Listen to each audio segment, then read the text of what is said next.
Guys, welcome back to another video. Today I'm going to be playing Ddlc Literature Club yet again. Also, make sure to go subscribe to Bearzo1_YT and my second channel, Last Man Short. So yeah, let's go.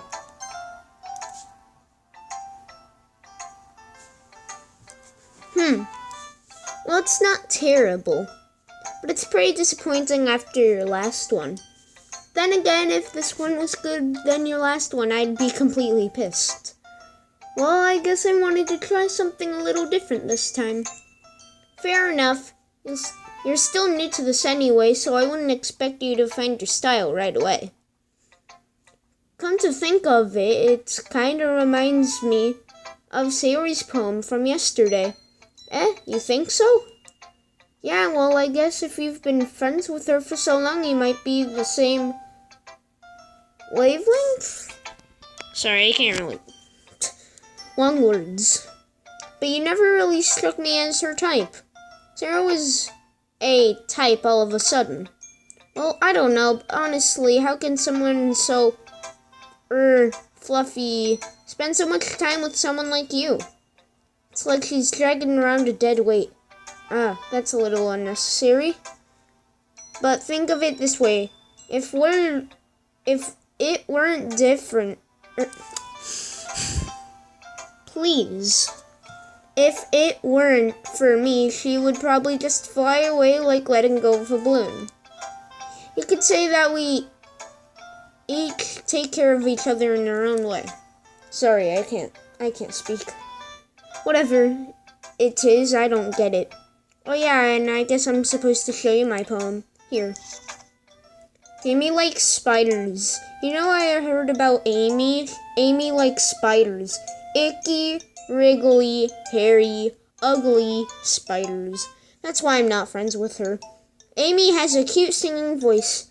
I heard her singing my favorite love song. Every time she sang the chorus, my heart would pound to the rhythm of the words. But she likes spiders. That's why I'm not friends with her. One time I hurt my leg really bad. Amy helped me out and took me to the nurse. I tried not to let her touch me. She likes spiders, so her hands are probably gross. That's why I'm not friends with her. The music in the background. Here we go. Amy has a lot of friends, but I always see her talking to people. She probably talks about spiders. What if her friends start to like spiders too?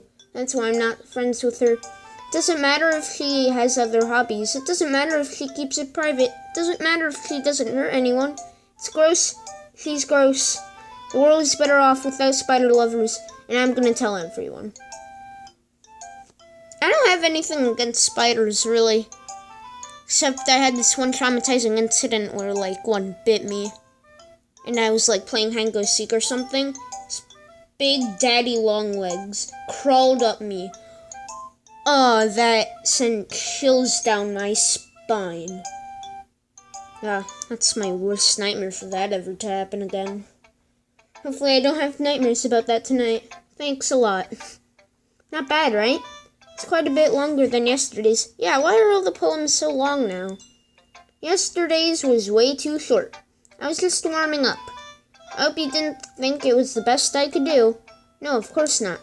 Anyway, the message is pretty straightforward in the poem. I doubt I have to explain it. Sometimes you can explain complicated issues with much simpler analogs. I hope I said that right. And it helps people realize how stupid they're being. Oh. Alright. Like anyone who would agree with that the subject of the poem is an ignorant jerk. Do you know people like that? Of course, it's how everyone thinks That doesn't matter. It could be about anything. I wrote it to be easy to relate to. Everyone has some kind of weird hobby or guilty pleasure. Something that you're afraid if people find out they'd make fun of you or think less of you. But that just makes people stupid. Who cares what someone likes as long as they're not hurting anyone and makes them happy? I think people really need to learn for respect for others and liking weird things. Facts. That's facts. To any of the people who say, anime is for kids, anime kills off too many people. Like, I could understand why you don't like anime, but you don't have to go crazy about it. I mean, I don't really watch anime either, but it's one of those things that I go back to every once in a while.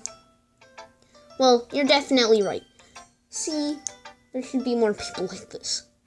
At least I can relate to that. And I'm sure a lot of other people can too. It's what I do best after all. I don't like writing unless there's a good message to take away from it. Like, conveying emotions is important. I want to make people think, not just feel. Remember that. I'm gonna write a good one for tomorrow, so look forward to it. Alright, that took 5 minutes. Alright, Erie's poem. Are we even gonna be able to get through all these poems? Sorry. Let's see what you have written for today. ...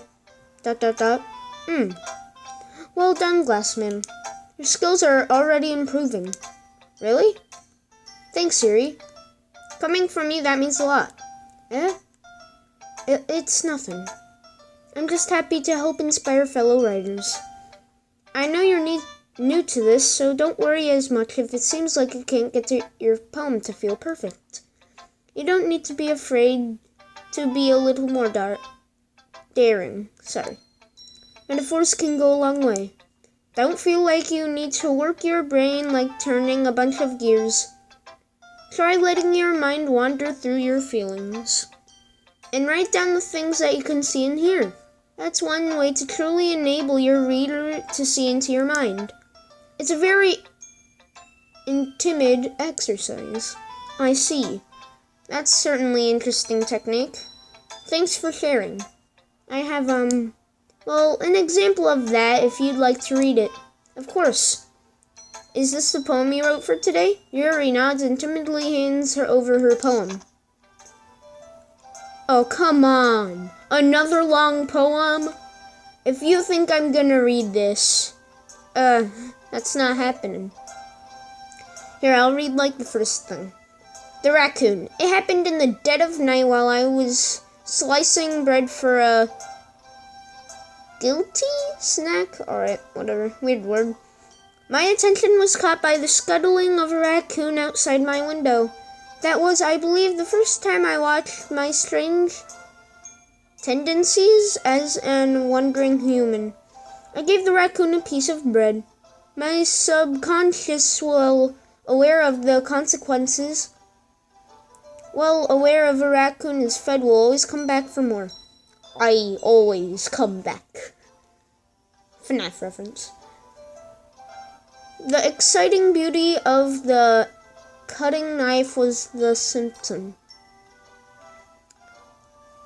Knife has to do with something later on. I'll just tell you something about that. The bread, my hunger, curiosity, the raccoon, an urge. The moon increments its phase and reflects, that much more light off my cutting knife. The very same light that glistens in the eyes of my raccoon friend. I slice the bread fresh and soft. The raccoon becomes excited. Or perhaps I'm merely projecting my emotions onto a newly satisfied animal.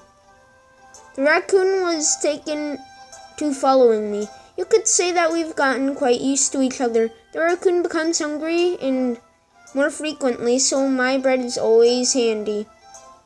Every time I brandish my cutting knife, the raccoon shows its excitement. A rush of blood. Classic Pavlovian conditioning. I slice the bread and I feed myself again. Wow, I actually read that. I was a little more daring with this one than yesterday's. I can say that. It's a lot more metaphorical. I don't know if it's my fault, but I can't begin to imagine what this poem is about. Oh. Well, Just wait for it. The creepy part is gonna happen later on. On another file, I actually kind of rushed to the creepy part, and it's not too far after this. So sorry for all the wait. That's right.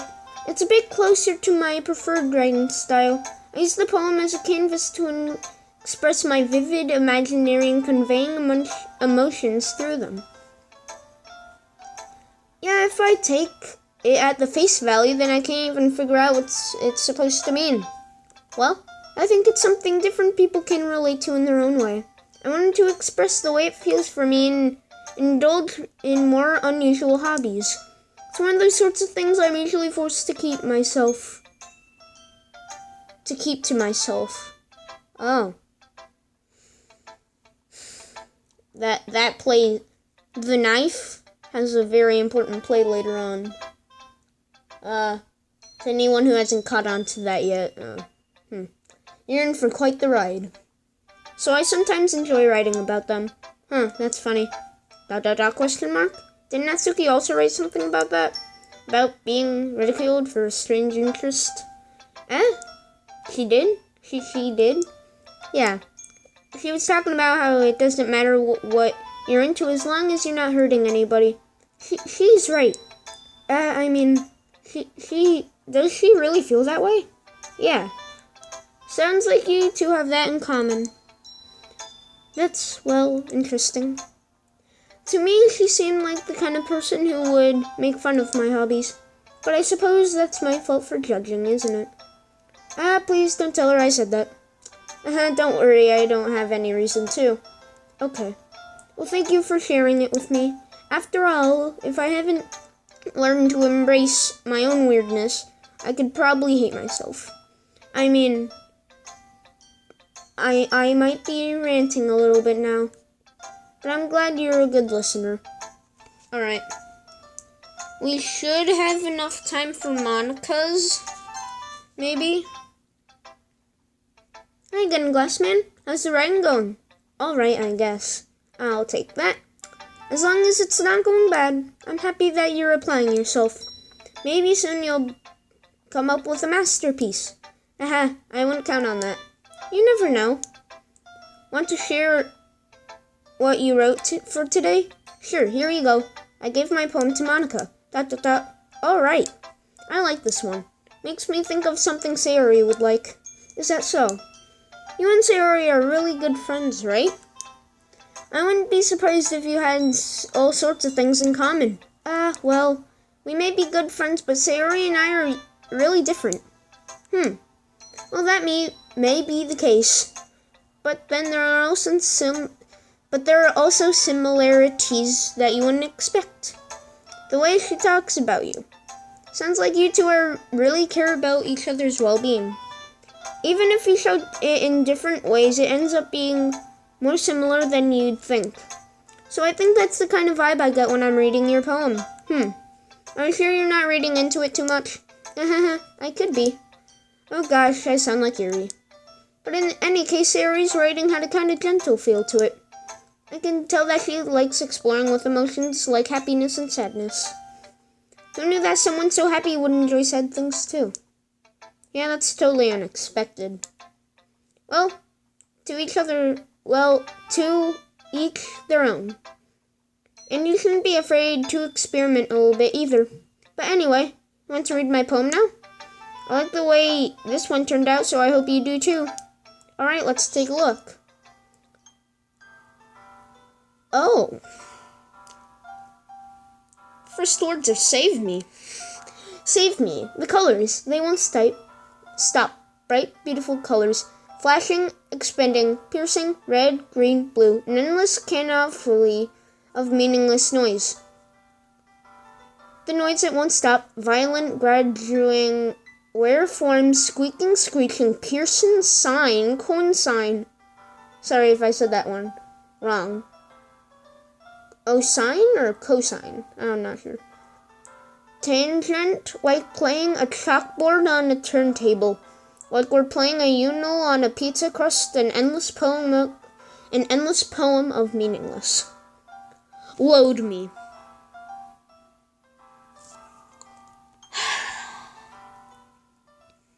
Monica, seriously?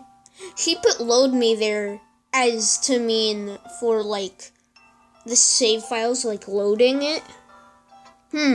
It's even more abstract than your last one, huh? Ahaha. I guess you could just say it's the way I write. That smug smile. It's funny because the main character is, like, doesn't exist, but we'll keep on pressing A. She knows who she's talking to. She's talking to us directly, not the person in the game, which I find really cool. I'm sorry if you don't like it.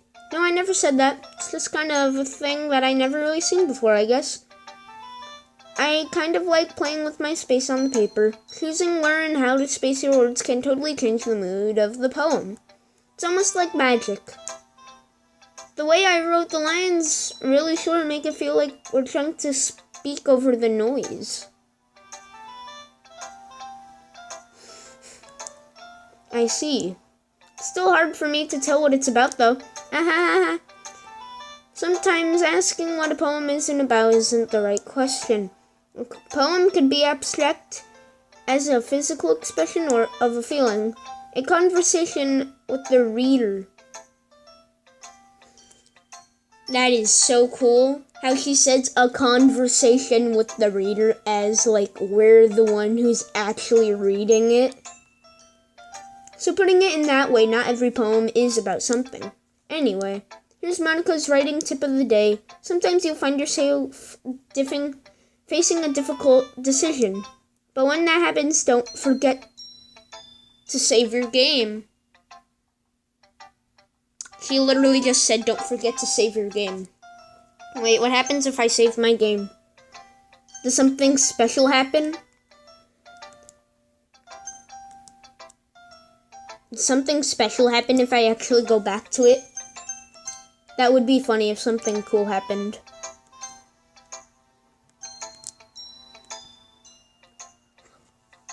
I'm not sure if something happened there, but something could have happened there. Or something unexpected may happen. Wait, is the tip even about writing? What am I even talking about? Ahaha, that's my advice for today. Thanks for listening. Okay, everyone. Alright, I'll leave it off here because we're already like almost 18 minutes into the video. So, anywho, hope you guys have a good day or night. Goodbye.